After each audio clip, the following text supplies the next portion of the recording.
Hello and welcome to the Organic Gardening Podcast. My name is Sarah Brown and I'm joined by Chris Collins.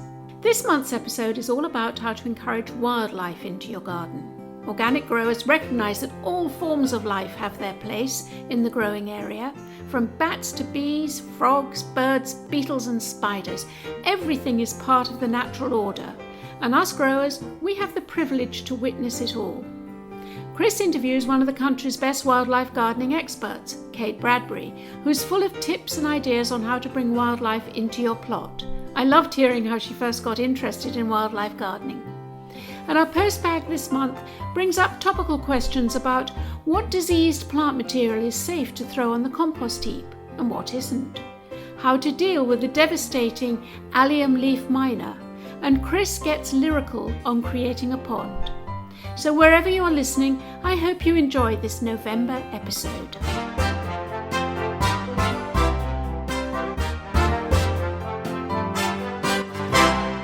Hi Sarah, how are you? I'm very well, Good. thank you. Here we are in actually a slightly cold potting shed because we're well into the cold season We now, are, aren't yes. we? Jackets and scarves time this Sarah. Exactly. Well, I had my first frost last week, Yeah. -2 degrees, so it's a sign of things to come, isn't Certainly, the season's changed. I was liking it. You know what's been a brilliant year for actually this year? It's been dahlia, and there's been loads of dahlias on my allotment site. It's been very, very beautiful, and suddenly they've all just gone black, and it's kind of, that says to me, there's been one frost, it says to me, season's changed. Yeah, that's so true. And it's also a time when I'm definitely clearing a lot out. I'm preparing for winter, so I'm getting rid of quite a lot of dead and diseased material, and we'll be coming on to that actually in our questions at the end, what to do with this diseased material. But because the theme of this month's podcast is about wildlife in the garden, I think we need to think about how important that material is actually. It's very interesting because as a gardener, I think a gardener by nature is quite tidy, quite fussy person. You know, you like things to be in order. Because you're dealing with nature, you have to have a plan, a strategy. And when I started in gardening, everything was about tidiness. You clip the edge of the grass and you tidy this, you tidy that. It's, in a way, the garden has to let go a little bit because it's the garden's not just for us, it's for nature. And I think you need to take your hands off the rein a bit this year and have a little bit of wood pile, leave a bit of leaves here and there, and just think about the other visitors, the other occupants of the area. Yeah, because it's their garden as much as it is Exactly, yours. yeah. And if you can leave those twigs and those leaves, then something will crawl in there, hibernate in there. It's giving them somewhere safe to then, they can come out early in the year and they will probably be dealing with the pests that will also appear. So if you have a hedgehog that crawls in, he will come out and eat the slugs, for instance. So yes, don't be too tidy, you're quite right. I think you need to let it go a little Relax, bit. I think is a nice word. And I think actually garden's about life, isn't it? So you don't want to be fighting that, you want to be encouraging it. Well, it's the organic principle of working with nature, isn't it? We talked last month about making leaf mould, so if you want to know more about that, dear listener, then go back to our October podcast, but definitely I suspect people are busy making leaf mould. There's plenty of it. I love the idea we said before of having the community leaf mould stations. You know, if you can get one on an allotment space or in a park where people can contribute, collect leaves. Kids love that. Take the kids down the park, collect leaves, put them in the leaf mould. I just think that's a great activity for a community to do, and obviously very beneficial because you'll have nice organic seed sowing compost in a couple of years. That's very true. And the other thing I've noticed that I've got some woody branches and cuttings and things that I've cut back maybe at this time of year. And a lot of people have asked, what actually do I do with that woody stuff? It's too big to go on the compost heap. I think there are probably two ways you can approach this. If you've got a shredder, you can shred them, and while they're wet, they will still shred well.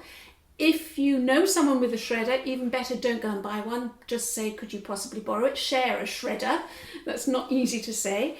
But if you don't want to shred, then maybe just allow these woody bits to rot naturally. I was going to say, actually, we're really nice. If you've got a good pair of secateurs, cut them into small sections, into small pieces, and make a nice big log pile with them. Yeah. You know, so you can be quite artistic if you want. You know, you can choose a little square metre in your border or in your garden where you've got an area, and just cut them up, and stack them up, and let that over to wildlife. It will rot naturally, but it's going to take a long time because wood does, and it's full of carbon, and it's going to be tough to die down. You can speed that up if you want to by adding nitrogen to the pile. And how are you going to do that? You can wee on it. I might get arrested for that. You can make, it's also uncomfortable, you can make a tea from stinging nettles, that's full of nitrogen. This nitrogen is going to help the carbon carbon to break down. So make sure that it's wet with some sort of nitrogen, even actually lawn cuttings if you've got any left over, or any grass cuttings. And then maybe by next summer you will have something that will make a good mulch around shrubs. Not necessarily to dig into the soil, but just to lay on the top. Yeah. And so we're avoiding fires, are we, Sarah? That's quite important, the burning. I think that's appropriate, because if you're going to burn wood, you're releasing a whole lot of carbon into the air. Right. It's not a good idea. I personally would avoid. Right, okay. That's interesting, because you'd think of it as organic, but actually you're right, it does release into the atmosphere stuff that we don't want. That's going to help. Yes. Yeah. Having a fire gives you ash, of course, wood ash, and that can be beneficial, but in principle I think I'd avoid it. Okay. Now then, if you've got roses, they're probably looking a little spindly at the moment. I don't know, do you have any roses? I do. I have them on the balcony even, actually. Oh, wow. I have Albertine on the balcony, one of my favourite. You haven't got on your Well, it's balcony, very crowded. Well, I've had to clean it out a bit, actually, because it's You're an like... inspiration. Well, it's just like, I've had to have a big tidy up on there, because it, like all gardeners, you go, I'll put that, and then sometimes you have to go, hang on a minute, you know what I mean? But yeah, I love Albertine. I don't know, an old rose called Albertine. I used to plant that in Tokyo when I worked in Tokyo. I used to put it on the side of skyscrapers, 10 floors up, and it still did the business. And they're a really, really beautiful, beautiful plant. But they do start to look a bit sad after they've given you this huge show. They do look a bit sad, and obviously we're going to need to be concerned with windrock, because they're quite loosely rooted roses, especially if you're growing hybrid teas and stuff, and they will rock in the wind, and you're then prone to disease and stuff. So I would now be looking to cut those down by 2/3. Actually, I'll take them down quite hard for that. And any climbing rose to stop the wind getting into them, I'd be going into thinning out any whippy sort of stuff all across wood. I would probably start putting that out as well. I agree exactly. That's exactly what I'm doing. And also, if you've got black spot, collect up the leaves under the rose bush and don't put them on the compost heap. Don't leave them on the soil, because that fungal infection will get in there and stay there. Collect it up and put it in your domestic waste collection, green waste collection. Then that'll go off to the council take that. They'll go off to a professional composting site where they can actually get the right temperatures to destroy it. Exactly, Chris. And again, we'll come on to this later in the question and answer session, where we talk about what's safe to put on the compost heap and what isn't. But definitely black spot. Don't go there. And in the greenhouse, I'm having a lovely clear out. No. It was pouring with rain the other day, and it was very nice being in the greenhouse, just sorting out everything that it was full of happy memories, actually, of all the seeds that I'd sown in the summer and all the little plants that were coming on. I've now cleared all that out, so it's ready for winter. I think that will also help prevent any pests and diseases overwintering in that sheltered space. Don't take the spiders out, though. No, you need the spiders. They're nice little predators, but I think that's a useful... Yeah, I think so, to have a good clean out, because you don't want fungal spores overwintering in there, etc. And it's such a private place in a little way, a greenhouse, because it's you and the gardening, isn't it? It's very kind of one-to-one, I always feel. If you haven't got a greenhouse, a lot of people have these little sort of lean-tos or little sort of greenhouses they might put against the side. Well, same rule applies. Give them a good clean out, make sure they're nice and tidy. I think it's also part of the gardening mentality in November, which is reflecting on what you've grown in the past year, what worked, what didn't work, and then that helps you to make plans for what you're going to grow next year. Yeah, I think almost like a bridge, isn't it, between the two. I always find it in a little way this time of year. You're thinking about what you've grown, and in a little way your head's thinking about what's coming, And another little job I've been doing, but it always pays off, I have a lot of chives which have self-seeded onto the gravel paths. And I'm digging them up now and potting them and putting them into the greenhouse, because then I can go on cutting chives all I love chives. They're very good for the bees as well, the chives. They love it, Flower, Do you know what I've got on my allotment that's seeded everywhere is walnuts. It's been a really big year for walnuts. Wow. And so I'm looking at them, they've sprung up here and there, walnuts. So I might even have a crack at trying to bonsai one. I don't know. It seems a shame just to dig them out, doesn't it? Yes, you're going to have a big tree. Well, I can't leave them there. So it's just to say, how do I utilise one or two of them? Because I just think it's apparently the best time to eat them is when they crack, and I think around November is maybe the time they might do that. Yeah. Oh, Chris, that sounds delicious. Walnuts and chestnuts on the open fire. Sounds great. I've had the first frost at home, and frosts are definitely going to be with us from now on.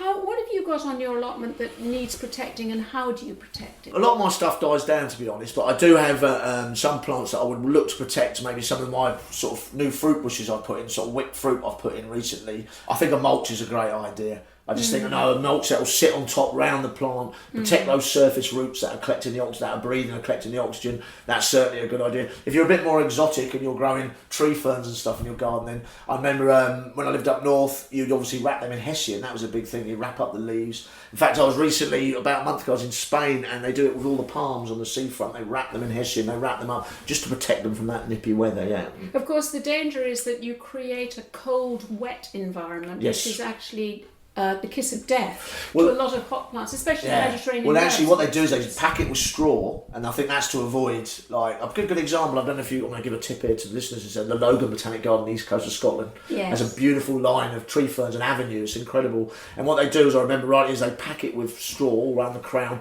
and then put the hessian wrap round. And I think that must be to stop that water sitting in the crown and prevent rotting. Yeah. Yes. And it's also the same with your Mediterranean herbs that are in pots or in the ground.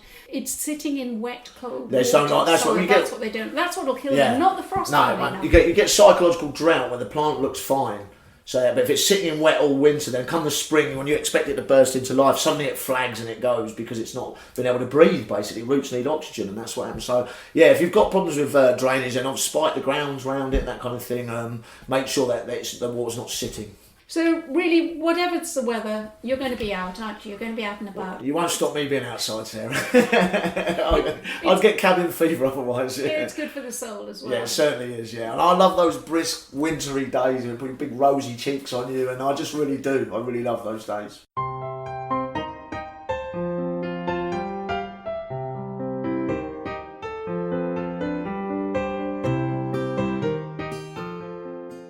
So to continue our theme this month on wildlife gardening, Chris met well-known writer, broadcaster and grower Kate Bradbury. Kate is a huge advocate of bringing wildlife into the growing area, and we know it's a fundamental part of organic growing. They caught up at a gardening event in a busy corridor, and I'm afraid you'll have to hear the muffled roar of traffic as they swap ideas. And every so often there's even the slam of a door. But hey, that's the fun of podcast recording. Hi, Kate. Hello, Chris. Lovely to see you. I really appreciate this chat. Thanks for your time. Yeah. That's all right. So we'll dive straight in if that's all right. All right. So I suppose my first question, I know it's an obvious one, but I'm always interested in this, is how did you first become interested in wildlife? Because obviously it's your big passion, isn't it? Yeah, I've been gardening ever since I was a kid, ever since I was tiny. So I've always been outside. I've always been, Mum just used to throw us out into the garden when we were little, and so yeah, I've always been a gardener. And then about 15 years ago, my ex-girlfriend's flatmate threw an old duvet into the backyard. Yeah. It was post-student days of not really being very responsible, and all this duvet smells. So rather than washing it or taking it to the dry cleaners, he just chucked it into the backyard, and a red-tailed bumblebee made a nest in the duvet. And then their landlord got in touch and said, if you don't get rid of these bees, I will. And we were like, what bees? And so I got in touch with Bumblebee Conservation Trust, and I found out all about how to move the bumblebee nest. We moved it in the middle of the night. Wow. Put it in a shoebox with moss and grass, took it to the allotment. Didn't do anything on the allotment that year. I just used to just go down and just sit and watch the bees. Yeah, it was wonderful. And I think then I got a job at Gardeners World magazine, and because I talked about bees so much, they made me wildlife editor, which then opened up this whole world of, we help the bees, then we can help everything else. And then I just fell in love with everything. So the connection to gardening came about that, then the job with the Gardeners World magazine, you kind of expanded from bees outwards from there. Yeah, so working for gardening magazines was something that I wanted to do before connection with bees. I've always been a gardener. I've always been professionally, but the leading was the bee story. Yeah, brilliant. That's a really nice story, that, isn't it? I really like that. I've got a lot to owe Johnny, who threw that that's brilliant. So was it, I think, obviously, it's quite important. I'm in London, so I garden in small spaces. Is it possible to be a wildlife gardener in tiny gardens? Oh, God, yeah. I mean, I live, I've got a 40-foot garden, and I'm one block off the high street, and I had a small copper butterfly in the other week, which is quite unusual in an urban area. You can do anything. You can have a window box, you can have a doorstep, you know, outside your front door, just grow a pot of lavender and some crocuses and see what turns up. You can do anything. I mean, you can't cater for slow worms on your doorstep, but you know, but you can. There can't be bits you can attract. You can cater for insects, and that's really important. So yeah, everybody can do it. That's brilliant, because that's nice to know, because sometimes I think it looks like something that other people do who have bigger areas, bigger spaces. Someone like me who has a balcony, I put up a couple of stick-on bird feeders and the place is full of small birds. So they come basically. If you build it, they will come. Just give them a chance. Yeah. So how important is, I know you're quite big on organics, aren't you? I am, yeah. Yeah, because I read your stuff, and obviously not putting pesticides down is an important thing. Yes. How important do you think organic is, especially now? For me, organic is the only way forward. I grow all my food organically. I've got an allotment. I buy all my food organically where possible. And I just think not poisoning the earth and not killing pests. I mean, I don't even believe the pests. I don't see pests. You don't see them as pests? I see them as part of the food chain and part of the wildlife web. And if they are in pest proportions, if we've got a problem with pests, then there's something wrong with the balance. The balance. So I don't tend to get aphids on my broad beans, for example, and I think that's because I create overwintering habitats for ladybirds and other aphid-eating insects on my allotment. Yeah. It's one of my favourite tweets of yours. I have to mention it because at the time was you tweeted a picture of a dandelion and there was insects on it, and you just said this is why we shouldn't use pesticide because of life. Yes. So describing it as life is a really beautiful. It is, and it goes on, and it's important to all of us in the bigger picture. And I think for anyone listening who really has problems loving dandelions, if you could just not get rid of them between March and May, let them flower between March and May, because those are really crucial months for insects where there's not much nectar and pollen around. So if you just March and May, and then go for your life after May. Just let them flower, because that's obviously a really important nectar source for bees. Yeah. And some bees have a direct relationship with dandelions that they don't have with anything else. So it's all very well to say, I'm going to get rid of these dandelions because I grow all these other flowers. Well, some bees have very particular relationships and they don't want the other flowers. So there's a symbiosis. They want the dandelions. That's really interesting. So in a way then, I suppose you have to be a bit careful about rallying calls of plant loads of this and plant loads of that, because it's not necessarily the whole picture. Yes, and in fact there was a study recently by Dave Goulson from the University of Sussex in conjunction with someone who sells some bee-friendly plants, and they looked at a whole range of plants, and they found that the native plants attracted a greater diversity of insects. So while in wildlife gardening terms we've tended to look at native and non-native plants and say, okay, non-native flowers can help extend the season, nectar and pollen is just nectar and pollen, nobody cares whether they're native or not, the insects that is, but actually looking at specific varieties, it has been shown that the native flowers attract a greater range of insects, and so by growing lots of natives we can do our bit as well. So in a way, I suppose it's important to say that you can still grow all this other stuff, but just make sure you include the natives in it. Viper's bugloss, just grow that in the corner. It's actually really nice to grow, and grow it alongside your daily. To include both is the answer, isn't it? I think so, yeah. So that's a brilliant tip, and that leads me to the next one. What other easy tips could you give? Say if you were a novice and you had a small back urban garden, what other tips would you give out for wildlife gardening? So at this time of year in autumn, traditionally we cut things back, we compost everything, we chop it up, we might put it in the green bin. I've got a rule in my garden where I don't get rid of any waste. So anything that comes from the garden stays in the garden. And so at this time of year, I try as well to not cut things down, because the longer you leave your borders intact, the more little nooks and crannies there are for wildlife to get into. But sometimes you need to get into a border to replant things. Sometimes you planted, what did I do this year? I planted a cercium in front of a echinacea, and so you couldn't see the echinacea because the cercium's a lot taller, obviously, which was a really stupid thing to do. But I've swapped that around now. But yeah, you do need to get in and you do need to replant. And so I create habitat piles everywhere. I've got log piles at the back of my borders. I've got clippings. I took down all my everlasting pea foliage the other day, and I've shoved all that under a bench. There are habitat piles all over the garden, and because of that, the wildlife has somewhere to go. If there's a caterpillar that might have got caught up in any of the things I cut down, it doesn't go into a closed compost bin where it can't get out. it's in this habitat pile. And talking of composting, do you remember when compost heaps used to just be a pile of clippings in the corner of the garden at the end? Yep. I think, you know, we've kind of come away from that. I think, you know, most of us keep our compost in on the allotment. Yes, we might have bays or pallets or whatever, but in the garden we often have closed bins. And I would really like us to go back to just having a pile of waste in the corner of the garden. It doesn't have to be food waste, doesn't have to be kitchen waste, but garden waste, because you'll get slow worms, you'll get little mice, you'll get beetles, you'll get all sorts of things living in there, you'll get birds picking through the waste. And again, if you cut down things that have got caterpillars on them, or eggs, or any other insects, they've just got a chance to find somewhere else to go. Sure. Which they don't have in a closed bin. I think also with composting as well, compost needs oxygen and needs water. So if you're sealing it into a container, you're cutting out two of the most important exactly. Yeah. I mean, I do actually get very good compost from. I do have sealed bins, but you need to service that, don't you? But you need to to turn it and all of these things. Whereas I've actually got this big pile, which I don't do anything with at all.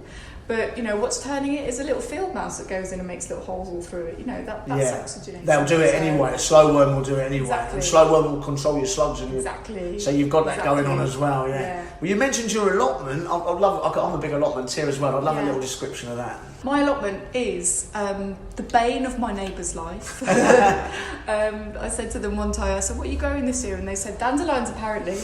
Because of all the dandelions on my plot that are seeding into theirs. My allotment, it's great, I love it. I grow loads of food, I grow loads of perennials on one side, and then I've got this huge nettle patch that grows all up along. Nettles are very important? Nettles are really important for loads of different species of wildlife. I think 6 species of butterfly lay eggs on nettles. So we, you know, as wildlife gardeners, we can grow flowers for butterflies, and that's really important to provide food, which gives them energy. But if you don't provide anywhere for them to lay their eggs, then they can't breed. So I've got this huge nettle patch that goes up along one side. I grow docks, things that I wouldn't really like to grow in the garden. I grow docks, I grow butterbur, I grow bindweed. Got loads of bindweed everywhere. Bindweed again attracts loads of moths and other things that come in. And you know, just aphids, and I've got 2 apple trees that anybody else would have knocked down. They are really old, and they're just the most cankerous ancient apple trees you can ever imagine. And I saw them and I was like, right, I'm gonna leave those there for the beetles, and I pruned them so that I just opened up the framework a bit and made them look a bit more elegant as they died. Yeah, I've got loads of beetles, loads of beetle holes in all of the dead wood. And so one day maybe solitary bees will come along and make nests in the old beetle holes, which is what solitary bees are supposed to do, but dead wood generally doesn't happen in gardens anymore. And then this year, one of the trees just went and produced about 50 apples for me. Right, so it's working as well. So it's still growing. And I'm interested is also, because if you've obviously let that natural thing happen, then your P&D problem is you find much less. I just don't have one. You don't have one, really? I just don't have one. I mean, slugs and snails, yes, they are annoying and they're huge, and we do have slow worms, and I'm sure slow worms control some of them, and I have seen slow worms eating slugs and snails before, which has been lovely. And we've got hedgehogs on the allotment as well, but I think there are things that I don't plant out. I don't plant out squashes. I lost all my winter squashes last year because of the slugs and snails. But generally, apart from slugs and snails, I don't get an aphid problem. I don't even get carrot fly. I mean, I get a bit of carrot fly, but not to the point where you can't eat the carrot. Right, so you're looking for that balance, that diversity, and that balance, basically. Yeah. It's quite exciting. It's quite interesting, I find, because I've been a gardener a long time, and obviously when I started here, actually, we're in Brighton, by the way, my hometown, and Kate's town. It was all about control. It was all about edging and bedding, and there's 2 reasons it's changed. One is we've evolved, I suppose, as gardeners, and economics plays its role. But it's interesting how you find people that you've got to kind of get them to let go a bit, haven't you? Just to let them go a bit. I think that's the thing is to relax, and even I, as a wildlife gardener, still, you know, I will go outside, and if something's covered in aphids, I will panic, and I want to. You just have that instinct. You want to look after your plant. So an example that I often use is I went into the garden about a year ago, and my cardoons were just completely covered in black fly, and I was like, my cardoons, and I was like, no, you've got to leave them. Wait, And I waited, and then next to the cardoons, I was growing fennel. And so when the fennel started to flower, it brought in all the hoverflies. And hoverflies, as I'm sure you know, lay eggs, most of them lay eggs on aphid colonies. So I was watching the aphids on the cardoons. I was watching the hoverflies mating, coming into the fennel, mating, laying eggs on the aphid colonies. And then there's this wasp called the Ectemnius wasp, which is this really cool wasp that looks like it's wearing aviator sunglasses and kind of moonwalks. And that eats hoverflies. So I had this kind of 3-stage... Right, this little stage, this little food chain going on in this tiny terraced backyard in the middle of Brighton next to Big Tesco. And it was just all... It was brilliant. It was better than telly. And I was just sitting there and just watching what's going on. Well, I think it's interesting because what you've hit the nail on the head there, because I think that... just having a look is what it's all about. If you get out and you look what's going on, it's a wonderful place to be, the garden, especially when you let wildlife into it. Yeah. Exactly, and I think too many people see aphids on their broad beams and they spray them before they've actually checked to see if even if it's just with soapy water, Yeah. You'll stop that chain, won't you? Stop that chain. And the thing is that the ladybird larvae are probably already there. Yeah. Eating the aphids. That they're probably those controllers, those natural controllers, are probably already in place. And so just by A, relaxing, and B, looking properly and learning what the predators look like, you can save yourself a job, you can learn something in the process which is really interesting, and you can have a nicer couple of portions. Yeah, the whole idea as well is the fact you just take time out and be in that space and just get rid of the pressures of modern life, isn't it, as well? Yeah, so it's all a win-win. Exactly. Well, if you want to know more about Kate's work, there's a brilliant book. You can tell me a little bit about the wildlife gardening for everyone and everything, because this is an amazing book, and this will start people off, won't it? Thank you, Chris. Yeah, it's called Wildlife Gardening for Everyone and Everything, and it's designed for people with tiny spaces up to people with large spaces, and you can do a little thing or you can do everything, and it's just a guide really, and there's some good ID pages in there as well for you to actually learn what these things look like. For things like the bees, it's amazing. All these years I've been gardening, I wonder what that bee is. I wonder what that is. Suddenly I feel like I've got a point of reference. Good. Yeah, it's really good. Yeah. Well, I really appreciate your time to chat to me Chris. and It's for been Garden lovely. Organic. Thanks for having me. Excellent. See you again, yeah? Take care. Cheers.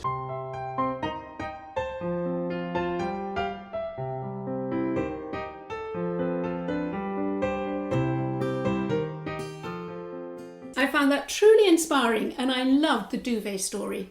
But also I loved Kate's enthusiasm for us to learn about our pests and their predators so that we can support that valuable life cycle. And if you want to get hold of Kate's book, it's called Wildlife Gardening for Everyone and Everything. Now, it's time to open the Garden Organic post bag. As always, we're joined by our resident specialist, Dr. Anton Rosenfeld, who, like Kate, also enjoys spending his time watching pests and diseases. Welcome, Anton. Hello. And Hannah, over to you for the first question. Thank you. So the first one is a compost-themed question. So someone's written in and asked, when they're tidying up dead or diseased plants, they're never quite sure what's safe to put in the compost heap, and can we help? Well, I would say if you are in any doubt at all, don't put it in. There's a number of reasons for that.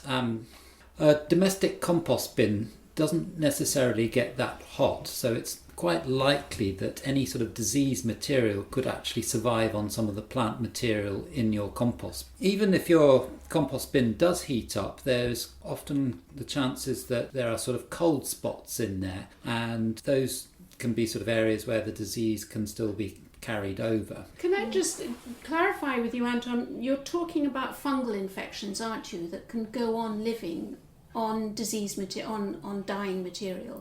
That's right, yeah. I mean, most fungi do actually need some sort of living thing to actually live on. They need some sort of plant material, but a lot of them can also survive on sort of dying material as well. Are they capable of dormancy?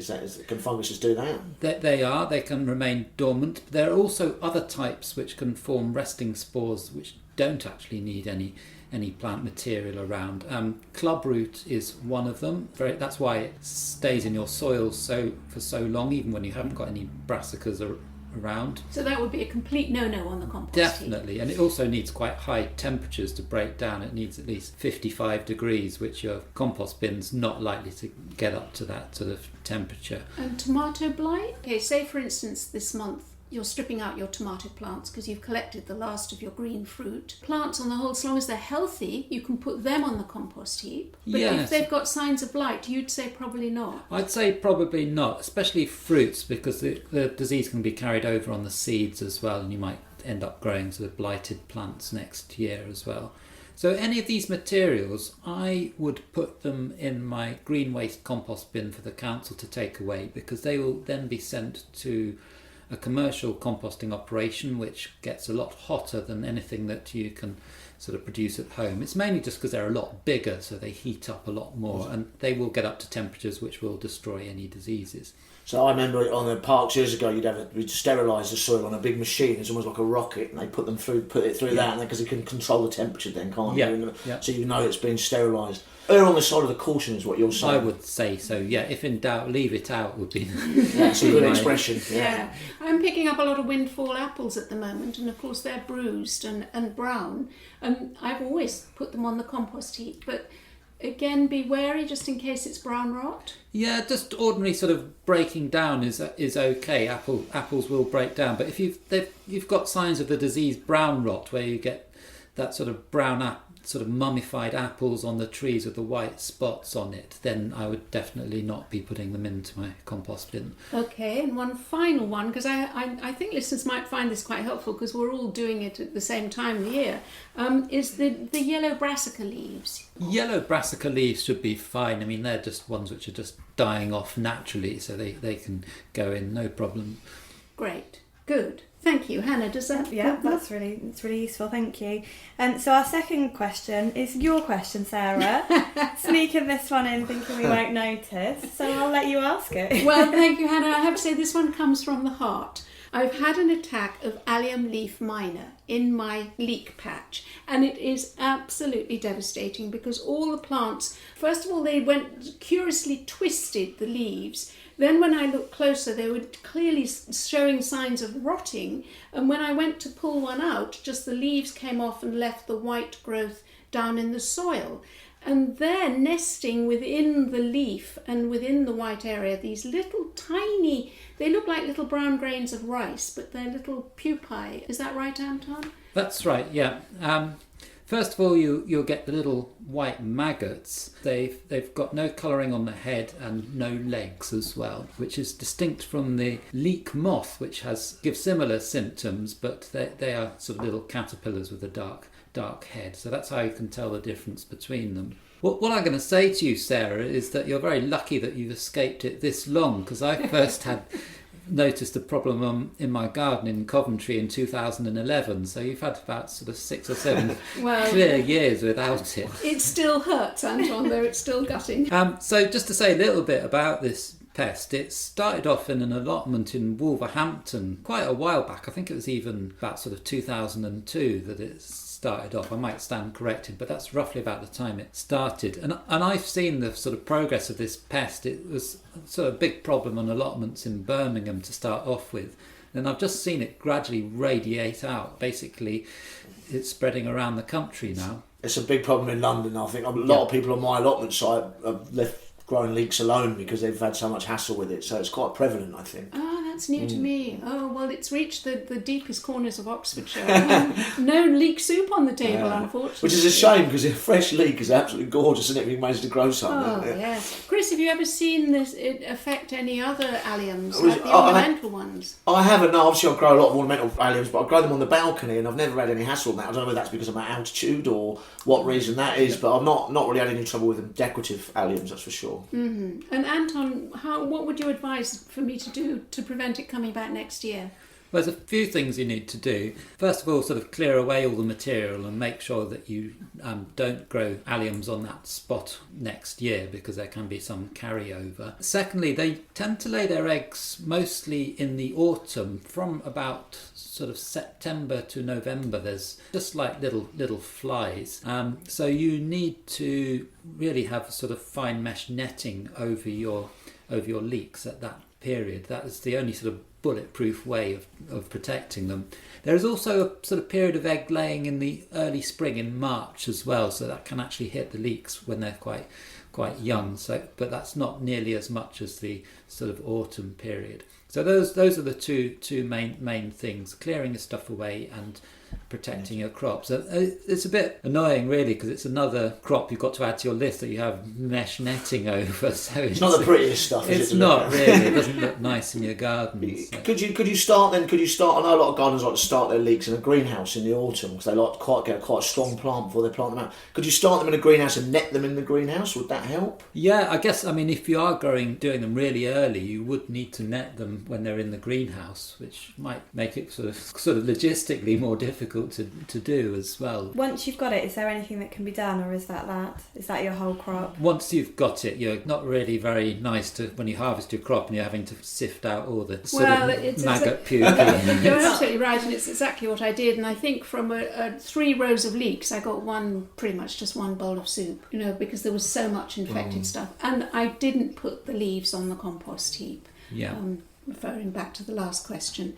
Okay, well, I'll warn my husband that leek soup isn't on the menu next year.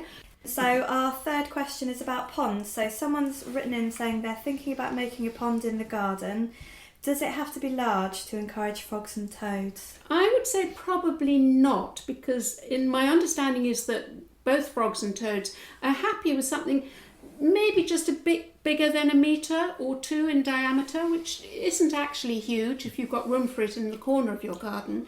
And I certainly think it's a brilliant idea, whoever asked the question, because I've recently been talking to the people from Frog Life campaign who are very keen that we should put ponds into our gardens. Apparently, over 1/3 of our ponds are thought to have disappeared in the wild in the last 50 years or so.